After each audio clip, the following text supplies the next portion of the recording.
She didn't call me back for 7 days. And on the 7th Somebody cue Tony Braxton. So seven whole days. Yeah, you not know. Not a word from you. Not a word. But here's what happened in the 7 days. The 7 days, and a lot of women don't do this. The 7 days she disconnected from me, right? Was the first time that I realized I wasn't able to be connected to her. I wasn't able to be distracted by her. All right, I wasn't able to be distorted by the relationship. And so I got to see my life without her in it. It was just raw. This just me. And you know what I realized during that time? I didn't want my life to be without her in it. Yeah. And that was when I called her back on day 7 and I was like, look, can we talk?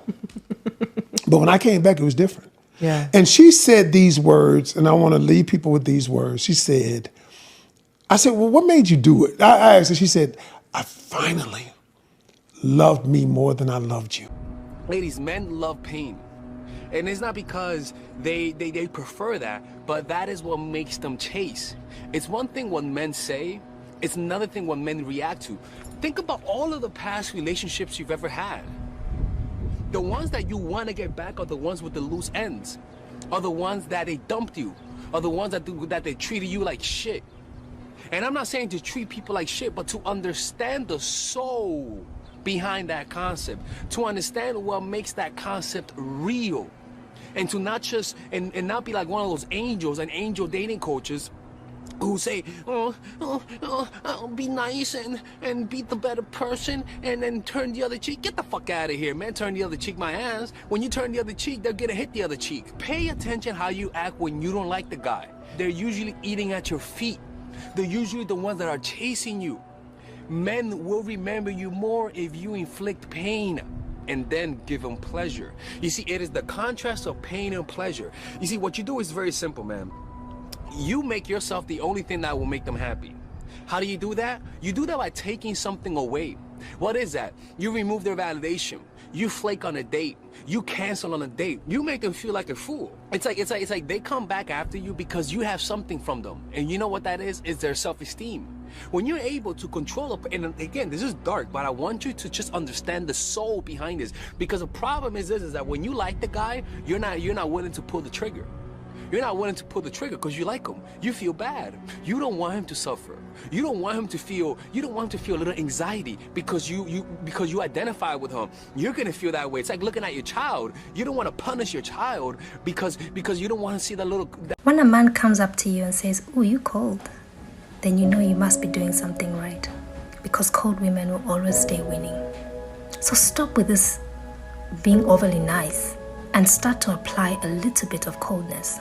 This yes sir, condoning anything, agreeing to everything because you want to be liked. It needs to stop. A naturally warm person can still apply a little bit of coldness just so that they can gain respect and they can set some boundaries. Because you being Madam Nice Emotions is getting you played. You need to be as wise as a serpent. I'll back that with scripture. Behold, I sent you out in the midst of the wolves. Therefore be wise as serpents and as harmless as doves. Madam Sheep, as soon as you walk out of the door of your house, the wolves are waiting for you. They need to eat you.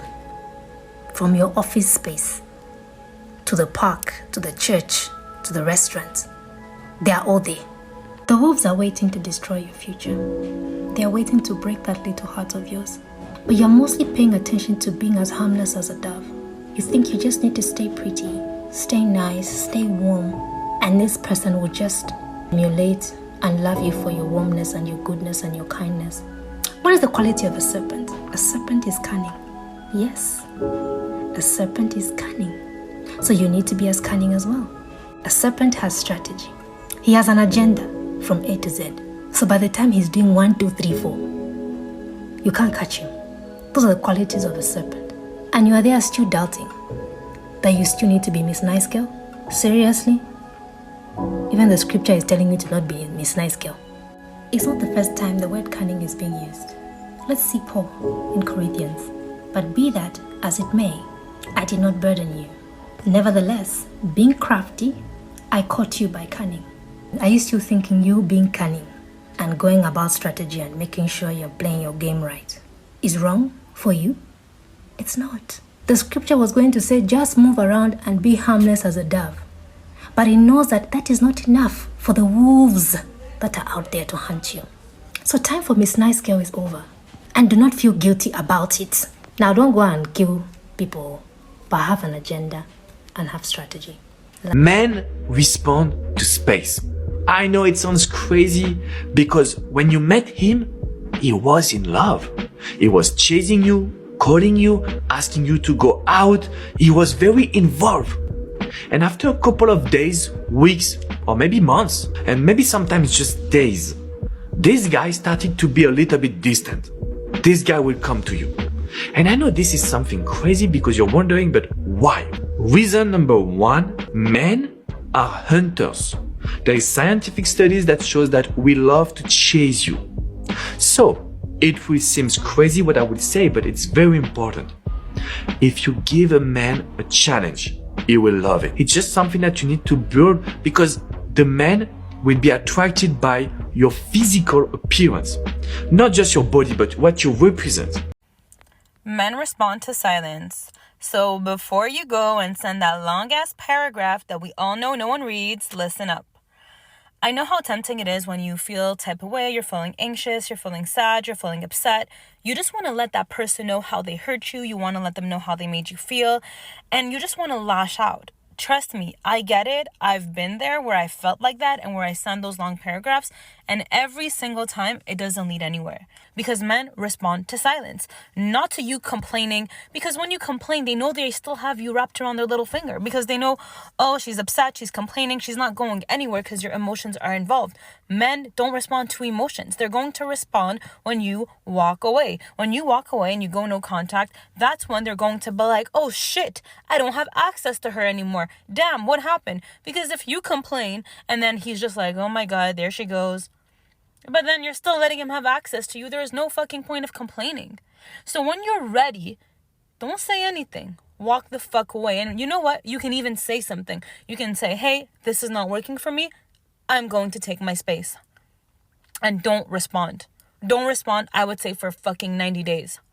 Because that's what these people deserve. You know, sometimes when they piss you off so much and you've tried to talk and you've tried. At one point, how much can you try? You can't. You have to give up and just say, I'm done and deuces. And then trust me, nine times out of 10, these men do come back. And when they come back, they're going to come back with their unchanged behavior. So now it's up to you to be smart about your decisions, whether you're going to take them back or not. Because when you take them back and they haven't changed, boom, same cycle repeats. So all I'm saying is, men respond to silence. Don't send that paragraph, walk away, and go no contact. They would chase you and go crazy over you when you give them silence. Silence is the number one key in any equation when you trying to get this person to chase you and want you again, right? It's simply because, look at this. You showing confidence, you're showing stability, and you also showing that, hey, I'm cool with or without you, right? I'm the prize in this situation. And if you want to get back with me, I'm going to stand on silence, right? I'm going to give you this right here, like that emoji, and move on with my life. And they're going to feel that because they like, yo, this person thinking that one, they better than me, but then two, they really don't want me in their life. They really don't need me. It's going to mess with their ego. It's also going to mess with their attention span too, because nowadays, everybody's attention span is like this. You always thinking that you can find something better right away, and you thinking that, hey, you wasn't a problem. But the people who really put in the work, the people who really say, hey, at the end of the day, I need to work on myself. I did wrongs, but I'm about to adjust it, right? And you start to stand on this silence and you start to go on your own path, they're going to chase you. And on top of that, they about to go crazy because they like, why are you not giving me this attention? Why are you not giving me this validation, right? And this when you have them, because now the ball is in your court. So, this is called gaslighting in relationship. Do not let any man tell you twice that they don't want you. Once they gaslight you, ma'am, walk away. There are so many men in this world. Pick anyone. till you get the right one. That's just it.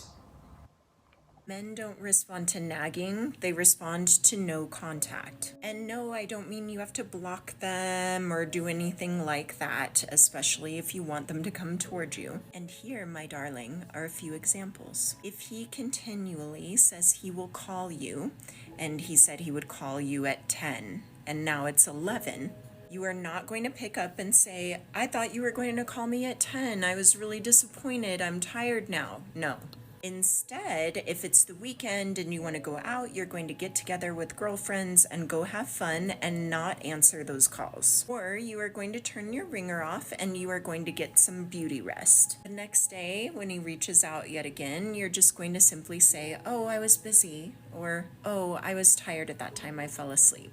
We never lie, babe. We don't have to. We cultivate a beautiful life. And that does not include obsessing about him. This lets him know that he can't take advantage of you, and trust me, he'll be calling on time next time. If you're really wanting him to ask you out on dates and he hasn't been putting in the effort, in the past you've been nagging or begging or asking when he's free, you're going to do a complete 180 and you're going to completely fill your own calendar with things to do, and if you're not exclusive with him, other dates. And the rule is you do not cancel these other things for him.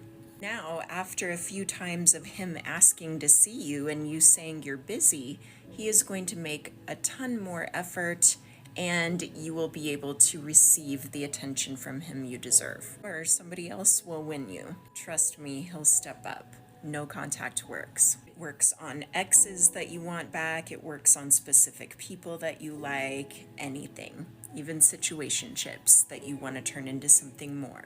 Check out How Men Fall in Love, my meditation bundle, and 3 steps to get your ex back if you want to learn more. All complimentary. They are all in my profile description. Follow me, and we will have him chasing you like crazy. I'm Lauren Sugihara, intuitive love priestess, certified relationship coach, and the big sister you know you need. Don't worry, babe. I've got you. They will feel the impact of your silence the moment you do this. The moment that you stand on business, this is when they're going to feel the impact of your silence. Because now you're serious. Now you're looking at it as, okay, hey, let me show them better than I can tell them. Let me distance myself from this person, not respond to their texts, not respond to their phone calls. Let me just focus on myself. Because what I was doing in the past, chasing them, putting them on this pedestal, right? Trying to make them realize that I'm the one for you. Hey, I was here. I still want you. That actually repelled them. That energy that I was giving off, it repelled them. That's why they with somebody else, or they say I needed space or time for myself. All of these excuses that they tell you versus telling you that they just don't want to be with you because you had this needy energy. You smothered them. Too many arguments, right? They don't want to say all that. They're ready to just have a cliche, I need to work on myself. It's not you, it's me situation.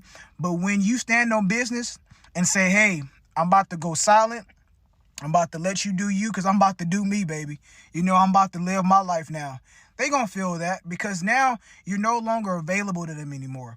Every time that they had an issue or every time that they wanted to play this game with you, you was right there. You'll take them back on the drop of a dime, just like that. But now you realize that, hey, I've been hurt too many times. I've been played too many times. This person is putting me on the back burner.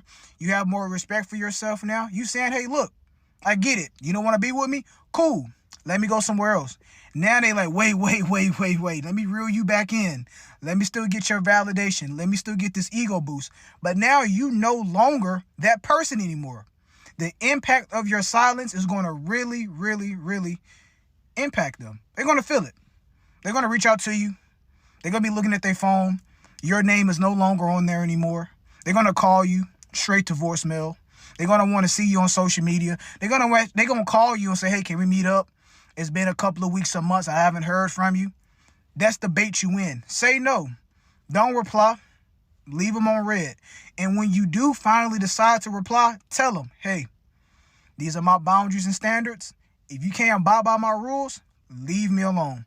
If you want to abide by these rules, then maybe, just maybe, I might give you a time of day.